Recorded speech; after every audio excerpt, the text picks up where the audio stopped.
Ons kyk vandag na waar die gesegde bloed is dikker as water vandaan kom. En wat dit beteken in vandagse taalgebruik en dat familiebande sterker en belangriker is as enige ander verhoudings en self sakevennootskappe. Dit word gewoonlik gebruik om te sê dat mense in tye van nood altyd eerste hul eie familielede sal ondersteun en beskerm. Maar in die antieke historiese tye was dit in die konteks van die verbonde wat ons alreeds bespreek het, presies die teenoorgestelde gewees. Ons kyk na die agtergrond van albei hierdie betekenisse. En ons kyk eers na die oorspronklike betekenis, die bloed van die verbond. Die idioom kom van die antieke spreekwoord. Die bloed van die verbond is dikker as die water van die moederskoot. Binne die antieke verbondskultuur het dit die volgende beteken. Die water van die moederskoot verwys na jou biologiese familie. Die vrugwater waarin 'n baba in die moederskoot lê. Dit is die familie waarin jy gebore is. Broers en susters word uit dieselfde moederskoot gebore. Die bloed van die verbond verwys na die bloed wat gestort word wanneer twee persone 'n onbreekbare verbond sluit. Die sny van die polse, die duime om die bloed te meng, dit was die bloed van die verbond. In die antieke wêreld was 'n verbondsbroer belangriker as 'n biologiese broer. Wanneer jy 'n verbond met iemand gesluit het, was jy wetlik verplig om daardie persoon met jou lewe te beskerm. Selfs al moes jy teen jou eie biologiese familie veg. Die bloed van die verbond was dus kragtiger, met ander woorde, dit was dikker as die vrugwater van jou moederskoot. Ons sien dit in die verhaal van Dawid en Jonatan, wat ons vroeër in die reeks bespreek het. Jonatan het 'n bloedverbond met Dawid gesluit. Toe Jonatan se vader koning Saul vir Dawid wou doodmaak, het Jonatan teen sy eie vader opgestaan en sy biologiese familie verraai om sy verbondsbroer Dawid te beskerm. Vir Jonatan was die bloed van die verbond dikker as die water van die moederskoot. 1 Samuel 20 vers 16. So het Jonatan dan 'n verbond gesluit met die huis van Dawid. En dan sien ons in 1 Samuel 20 vers 30. Toe ontvlam die toorn van Saul teen Jonatan. En hy sê vir hom, jou ontaarde, wederstrewige seun, weet ek nie dat jy die seun van Isaai verkies tot jou skande en tot skande van jou moeder se naaktheid nie. So hy verkies vir Dawid bo die moederskoot waaruit hy gebore is. Efesiërs 5 vers 31. Daarom moet die man sy vader en moeder verlaat en sy vrou aankleef en hulle twee sal een vlees word. Waarom moet die man sy ouerhuis verlaat en sy vrou aankleef? Want die bloed van die huweliksverbond, waarin die huwelik op die huweliksnag bekragtig is sterker as die vrugwater van jou moeder waaruit jy gebore is. Die oomblik, hoor mooi, die oomblik wanneer 'n man en 'n vrou saamkom, vind daar 'n bloedverbond plaas. Jy en jou vrou is nader aan mekaar as jou broers en jou susters. Jou vrou is nader aan jou, as jou eie moeder.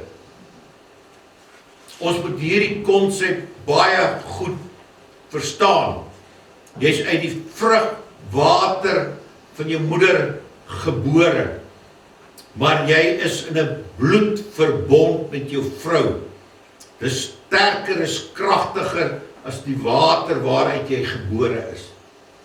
Jy stel altyd jou vrou bo jou eie familie, en die vrou stel altyd haar man bo haar eie familie, want julle staan in 'n huweliksverbond, en die bloed van die verbond is sterker as die vrugwater waaruit julle gebore is.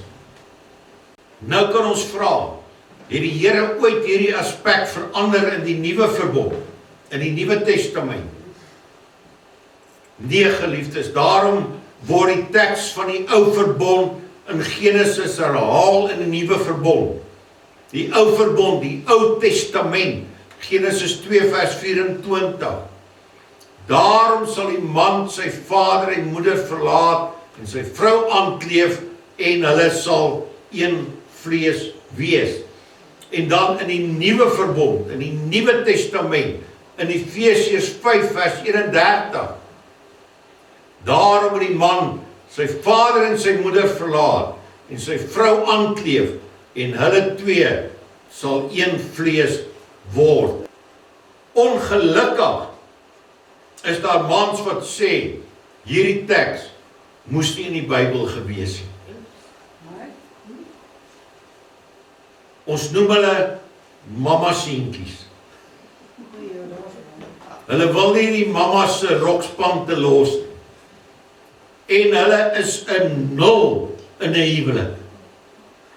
Of soos die spreekwoord sê, hulle is 'n 0 in 'n kontrak. 'n Huwelikskontrak. Hulle is 'n 0 in 'n huweliksverbond. Hulle kies die mamma bo die vrou. En dis 'n baie hartseer saak. Ek sien baie vrouens wat kla dat die man se ma die huis beheer en die seentjie dans na haar pype. En wat gebeur op die einde? Die vrou pak haar goedjies in sy loop. Ek het saam met 'n man gewerk. Die einde van die maand, daai jare het ons nog kontant gekry vir salaris. Die einde van die maand as hy by die huis kom, dan staan sy ma, dan vat sy sy salaris so. Sy gaan koop die kruideniersware. Sy doen alles. Hulle het 2 kindertjies gehad. Op die einde van die dag het die vrou maar net haar goedjies gepak en 'n nuwe lewe gaan begin. Sy ma het hom so beheer, nadat sy vrou weg is, hy mag nie eers saam met 'n maat of iemand uitgaan nie. Hy moet net by die huis sit. En dit was 'n baie hartseer saak, want al wat hy by die huis gedoen het, hy het gesit en drink. Sy ma het nie omgegee om vir hom drank te koop nie. Sy gee vir hom geld vir drank, en hy het hom basies op 'n vroeë ouderdom, het hy homself doodgedrink.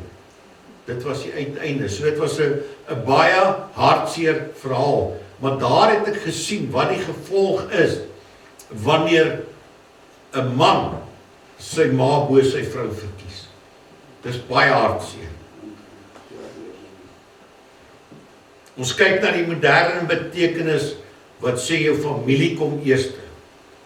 Oor die eeue heen, soos wat die antieke verbondskultuur in die weste uitgesterf het, het die mense hierdie spreekwoord verkort na bloed is dikker as water. Omdat die konteks van die verbondsbloed weggeval het, het mense begin dink dat die bloed verwys na die bloedlyn van jou familie. En water verwys na die dunner bande van vriende en kennisse. So vandag beteken dit, die bloed beteken jou biologiese familie en nageslag. Die water, jou vriende, kennisse, buitestanders. En daaruit vind ons dan ook die spreekwoord wat sê, vriende kom en gaan, maar familie bly staan. Familie het 'n natuurlike lojaliteit teenoor mekaar wat swaarder weeg as enigiets anders. Maar ek wil weer byvoeg, dit kan nooit die huweliksverbond oorheers nie. Soos u nou gehoor het in die getuienis wat ek gelewer het. Indien dit die huweliksverbond oorheers, is daar groot hartseer in daardie familie. En dit is altyd so. 'n Vrou kry baie swaar, indien haar man nie bereid is om die familiebande te breek en sy eie gesin te ondersteun nie. Dit is 'n baie hartseer saak. Vandag se betekenis sê, familiebande is sterker as vriendskapsbande. Die historiese betekenis sê, 'n verbond wat met bloed beseël is sterker as biologiese familiebande. Jesus gebruik hierdie selfde konsep wanneer hy praat oor sy disippels en sy ware familie. Jesus het hierdie konsep op 'n radikale manier gebruik. Hy het die Joodse gemeenskap van sy tyd geskok deur doelbewus te verklaar dat die bloed van die nuwe verbond is sterker, belangriker as jou familieband. Dis belangriker as die biologiese water van die moederskoot. Ons kyk hoe Jesus hierdie konsep in sy bediening toegepas het. In die antieke Joodse kultuur was biologiese afstamming en familie was alles gewees. Dit was baie belangrik. Jou hele identiteit, beskerming en erfenis het van jou bloedlyn afgehang. In Matteus 12 breek Jesus reg deur hierdie kultuurgewoonte. Matteus 12 vers 46. En terwyl hy nog met die skare spreek, staan sy moeder en broers daar buite en wou graag met hom praat. Toe sê iemand vir hom, daar staan die moeder en die broers buite en wil graag met u praat. Maar hy antwoord en sê vir die een wat hom dit vertel het, wie is my moeder en wie is my broers? En hy steek sy hand oor sy disippels uit en sê, daar is my moeder en my broers. Want elkeen wat die wil doen van my Vader wat in die hemele is, die is my broer en my suster en moeder.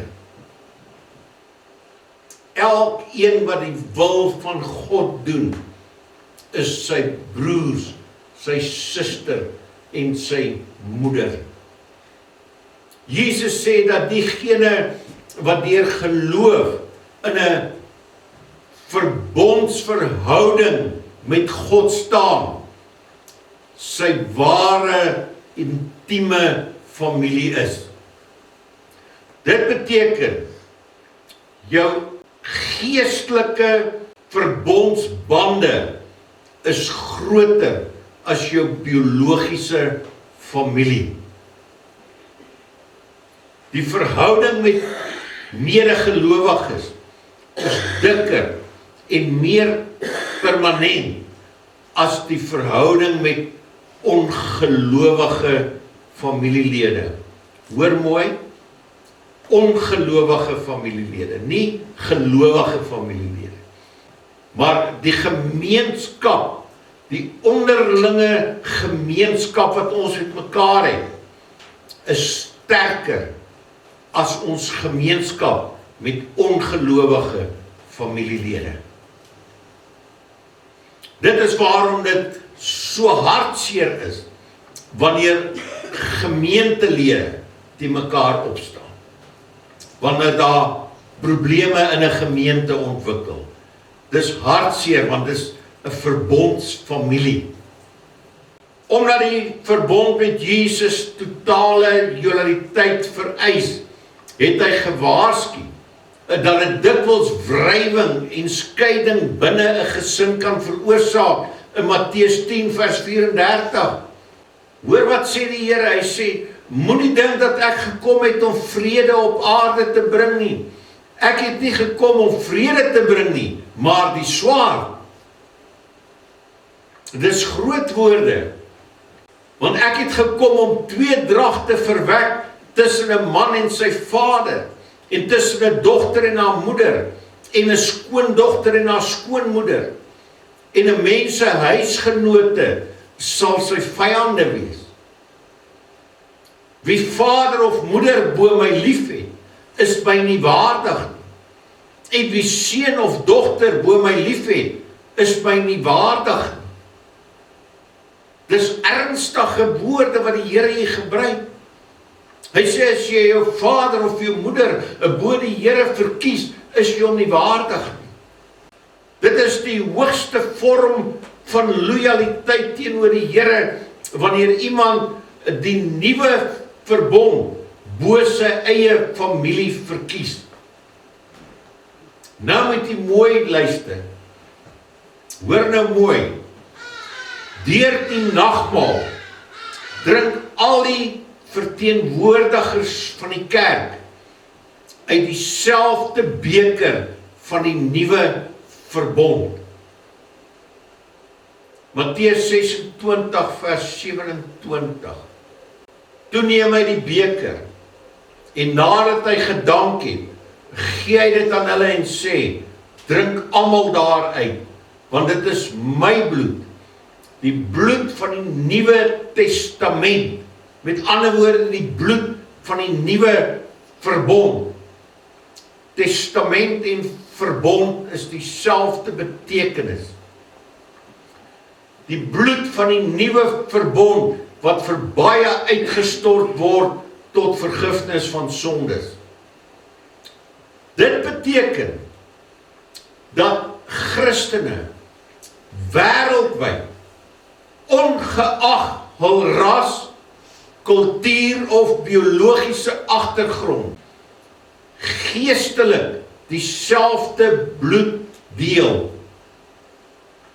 Dit maak die kerk 'n hegter familie as enige aardse bloedlyn. Die kerk in Amsterdam en ons hier in Suid-Afrika drink dieselfde verbondsbeker. Ons is almal een in Christus. Die internasionale kerk is almal een, want ons drink dieselfde beker. Die beker van die Nuwe Testament. Ons drink die beker van die nuwe verbond. Of iemand in Australië, of in Engeland, of Frankryk, waar hy ook al is, 'n Christen, 'n kind van die Here is ons almal broers en susters in Christus. Want elkeen wat die wil doen van my Vader wat in die hemele is, die is my broer en suster en moeder. So die internasionale kerk is almal familie en broer en suster en moeder van Christus. Amen. Kan jy dit insien? Kan jy dit verstaan? Jesus het die spreekwoord in sy oorspronklike antieke krag herstel. Die bloed van sy verbond is onbreekbaar en oneindig dikker as die biologiese water van die menslike gesin. Jou ewige familie is die mense wat saam met jou aan Christus behoort. Die mense wat saam met jou die Here dien, dit is jou werklike familie. Die oomblik wanneer jy Jesus aanneem en uit die verbondsbeker drink, word jy deel van sy geestelike familie. Die oomblik wanneer jy die nagmaalbeker neem en jy drink, word jy deel van Christus se familie. Ons kyk hoe die vroeë Christelike gemeente in Handelinge hierdie nuwe familievorm prakties uitgeleef het in Handelinge 2 vers 44. En almal wat gelowig geword het, was by mekaar en het alles gemeenskaplik besit. En hulle eiendomme en besittings het hulle verkoop en die opbrengs onder almal verdeel, volgens wat elkeen nodig gehad het. En dag vir dag het hulle eendragtig volhard in die tempel en van huis tot huis brood gebreek en hulle voedsel met blydskap en eenvoudigheid van hart geniet, terwyl hulle God geprys het en in guns was by die hele volk, en die Here het daagliks by die gemeente gevoeg die wat gered is. Die vroeë Christelike gemeente in Handelinge het 'n nuwe familie gevorm deur geestelike en materiële grense af te breek. Hulle het hul lewens prakties uitgeleef deur daagliks by mekaar te kom. Alles te deel sodat niemand gebrek gely het nie. En mekaar se laste met onvoorwaardelike liefde gedra. Hulle het hul besittings en eiendomme verkoop en die geld by die apostels se voete gelê, sodat hulp aan elkeen uitgedeel kan word volgens sy behoefte. Niemand het gesê dat enige iets sy eie was nie. Al die besittings het hulle onder mekaar verdeel. Hulle het nie net op Sondag vergader nie, maar hulle was daagliks by mekaar in die tempel en hulle het huise besoek en in die huise brood gebreek. Met ander woorde, hulle het die nagmaalbeker en die brood het hulle in die huise gedeel. Hulle het die verbond onderhou. Hulle het saam geëet met blydskap en met 'n opregte hart. Die gelowiges was een van hart en siel. Hulle het God voortdurend geprys, saam gebid en hulle het volhard in die leer van die apostels. Daar was geen behoeftiges onder hulle nie. Hulle het mekaar se daaglikse laste gedra. Hulle het gesorg vir die armes, vir die weduwees, die swakkes binne in die geloofsfamilie. 'n goeie voorbeeld is Barnabas. Josef, 'n Leviet van Cyprus, is deur die apostels Barnabas genoem, wat seun van vertroosting beteken. Hy het 'n stuk grond gehad. Hy het die grond verkoop en die volle bedrag gebring om deur die kerk gebruik te word. Sy lewe illustreer hoe hulle mekaar se laste letterlik gedra het in Handelinge 4 vers 34. Want niemand onder hulle was behoeftig nie. Want almal wat besitters van gronde of huise was, het dit verkoop en die prys van wat verkoop is, gebring en aan die voete van die apostels neergelê. En aan elkeen is uitgedeel volgens wat hy nodig gehad het.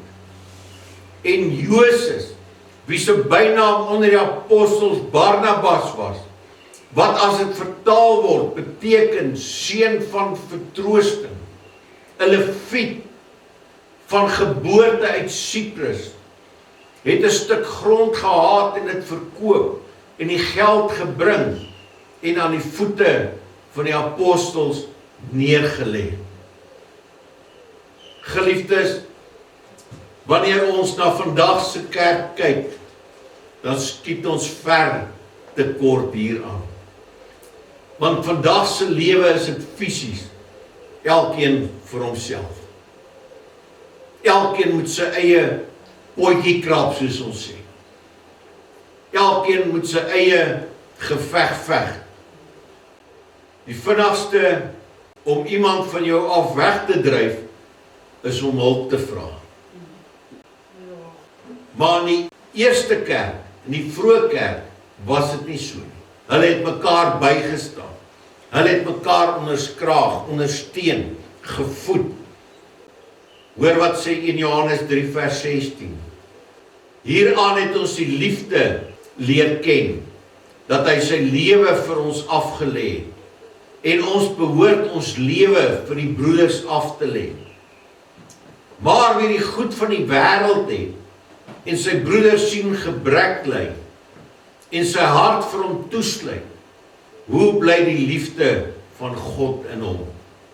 My kinders, laat ons nie lief hê met woorde of met die tong nie, maar met die daad en in waarheid. Hoe gaan ons eendag by hierdie teks verbykom? Ek dink ons is seker almal of die meeste van ons is skuldig hieraan. Hoe gaan ons die Here antwoord wanneer hy vir ons sê, maar jy het gehaat en die ander was honger en jy het nie gegee om te eet. Jy het klere gehad, die ander was naak, maar jy het hom nie geklee nie. Hoe gaan ons by dit verbykom? Ons is broers en susters in Christus. Deur die beker, die verbondsbeker waaruit ons drink. Ons is broers en susters in Christus deur die feit dat ons uit hom wedergebore is. Ons word as familie uit Christus gebore. En nie net uit die waterbad van die wedergeboorte nie, maar ook deur die bloed wat hy vir ons uitgestort het. Ons is een in die bloed van Christus. Dit is die bloed waarmee hy die nuwe verbond bekragtig het. Ons is broers en susters uit die verbondsbloed wat Christus vir ons aan die kruis gesterf het. Want aan die kruis het hy die verbond bekragtig in sy eie bloed, deur sy eie bloed vir ons te stort, het hy die verbond bekragtig. En wanneer ons die beker drink en ons word deel van daardie bloed, dan is ons broers en susters in Christus. Amen.